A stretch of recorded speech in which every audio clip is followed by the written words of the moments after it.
Operation সিঁদুর কি ছিল, কি হলো, কি হবে, এই নিয়ে দুনিয়ার সামনে প্রতিনিধি দল পেশ করার সিদ্ধান্ত নিয়েছে কেন্দ্রীয় সরকার, যেখানে সন্ত্রাসবাদী সমস্যাটিকেও নিশানা করবে এই প্রতিনিধি দল।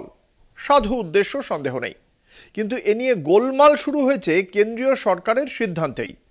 এর আগে কংগ্রেসের কাছে প্রতিনিধি দলে থাকার জন্য সম্ভাব্য তালিকা চেয়ে পাঠিয়েছিল কেন্দ্র। সেই অনুযায়ী 4 জনের তালিকা পাঠান রাহুল, কিন্তু কংগ্রেসকে স্তম্ভিত করে রাহুলের পাঠানো তালিকাকে বেমালুম বাজে কাগজের ঝুড়িতে ফেলে দিয়ে কেন্দ্র বেছে নেয় শশী থারুরকে, এবং থারুরকে বেছে নেওয়ার জন্য কংগ্রেসের সঙ্গে কোনো রকম আলোচনা করারও প্রয়োজন বোধ করেনি সরকার। স্বাভাবিকভাবেই কংগ্রেসের বিরুদ্ধে তীব্র প্রতিক্রিয়া জানায়। কংগ্রেসের পর এবার তৃণমূল। বিদেশ মন্ত্রক এবারেও তৃণমূলের সঙ্গে কথা না বলেই নিজের পছন্দ মতো প্রতিনিধি ইউসুফ পাঠানের নাম ঢুকিয়েছে দলীয় শীর্ষ নেতৃত্ব পুরোপুরি অন্ধকারে।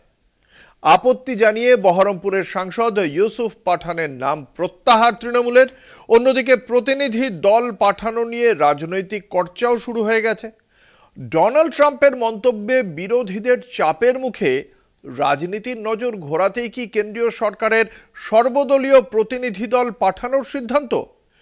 কূটনীতির মোড়কে কি দেশীয় রাজনীতিতে বিজেপির ওপর বাড়তে থাকা চাপ কমাতে চাইছে কেন্দ্রের শাসক দল?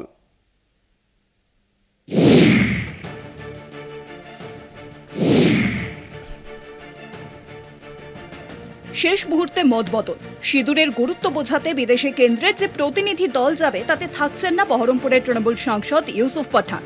গতকাল রবিবারই বিদেশ মন্ত্রক ও সংসদীয় বিষয়ক মন্ত্রী কিরণ রিজিজু তৃণমূল সাংসদের পাসপোর্ট ডিটেলস চেয়ে পাঠিয়েছিলেন, কিন্তু রাত পার হতেই সিদ্ধান্ত বদল। তৃণমূল কংগ্রেস তাদের প্রতিনিধির নাম প্রত্যাহার করে। কিন্তু কেন? তৃণমূলের দাবি সব দলকে সঙ্গে নিয়ে দৈত্যের মোড়কে আসলে নিজেদের রাজনৈতিক উদ্দেশ্য সিদ্ধ করছে শাসক দল বিজেপি। কোন প্রতিনিধি দলে কে যাবেন সেটা বিজেপি ঠিক করতে পারে না।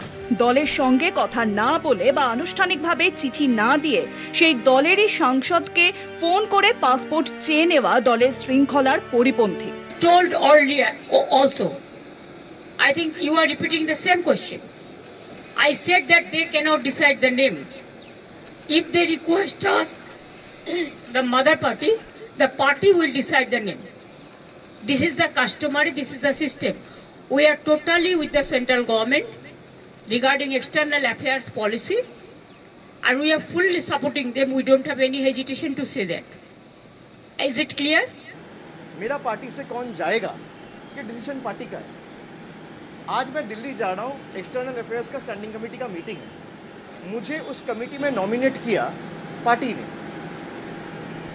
सेंटर और the union government can not decide unilaterally who will represent from which party. এখানে বিভাজনের রাজনীতি কোথায়? সুদীপ বন্দ্যোপাধ্যায়কে ফোন করা হয়েছিল, তিনি জানিয়েছেন শারীরিক কারণে তিনি যেতে পারছেন।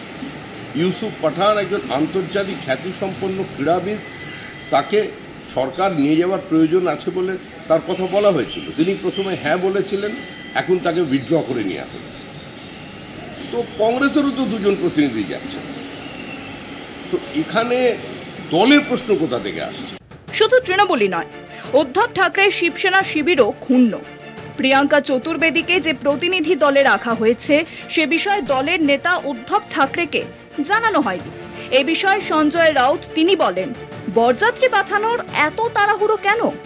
অপারেশন সিঁদুর ও সন্ত্রাসবাদ নিয়ে ভারতের অবস্থান স্পষ্ট করতে বিশ্বের দরবারে প্রতিনিধি পাঠাচ্ছে কেন্দ্রীয় সরকার। 7 সদস্য সর্বদলীয় প্রতিনিধির নেতৃত্বেই সাংসদরা বিভিন্ন দেশে যাবেন। কংগ্রেসের শশী থারুর থেকে এনসিপির সুপ্রিয়া সুলে, বিজেপির রবিশঙ্কর প্রসাদ সহ একাধিক সাংসদরা এই প্রতিনিধি দলের সদস্য। কেন্দ্রীয় সরকারের সর্বদলীয় কূটনৈতিক সফরের সিদ্ধান্তে দেশ জুড়ে তুঙ্গে রাজনৈতিক চর্চা।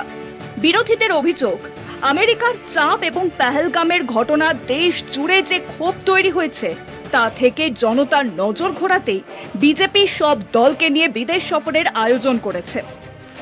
এর মধ্যে কূটনৈতিক কৌশলের গন্ধ পাচ্ছেন তারা। কলকাতা টিভি।